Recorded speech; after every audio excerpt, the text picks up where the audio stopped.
Yaqiu Wang from Human Rights Watch. She's joining us from New York. Thank you very much for being with us. So how has your research so far been received into this? Have you heard anything from the Cambodian government?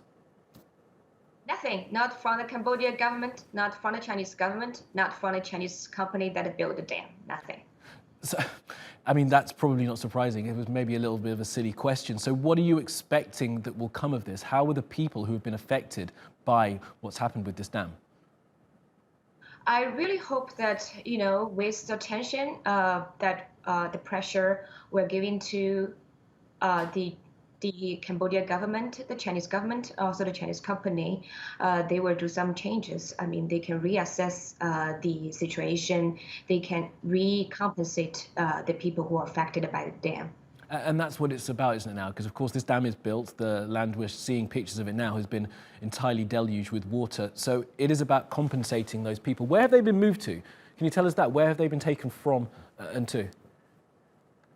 Well, I visited the dam with my colleagues, and I spoke to the people. I have to say, the devastation to their life is heartbreaking. But I also felt, there's so much resilience, and people are determined to get, a fair treatment. They wanted to get an answer from the Cambodian government and also the Chinese company.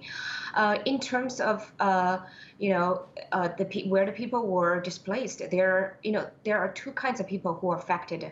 One is the people whose home are flooded by the water directly, as shown on the pictures. We spoke to them. Their homes are gone and they have to leave.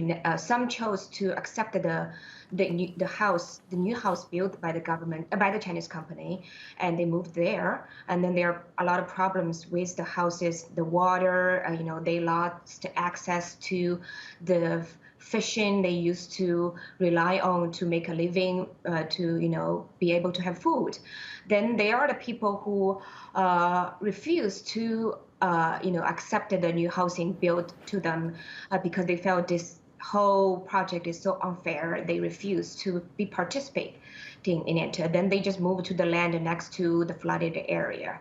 Those people are the people who are most devastated by the project. Absolutely. I mean, with these kind of huge infrastructure projects, Yaqiu, as you all well know, these things happen and people are often displaced by them. But the fascinating thing about this particular instance is that the compensation was never adequate or didn't actually get given to the people. I wonder in future, because this, of course, will perhaps happen again as the Belt and Road project continues, will there be any legislation in place that can make sure that compensation is paid to those who lose out?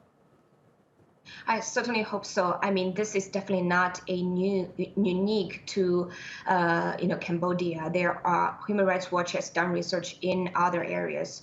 We did a similar report on a dam built in Guinea in Africa. There's a similar problem with compensations. So I really hope that the local government needs to care about their own people. They are affected by those giant Belt Road initiative.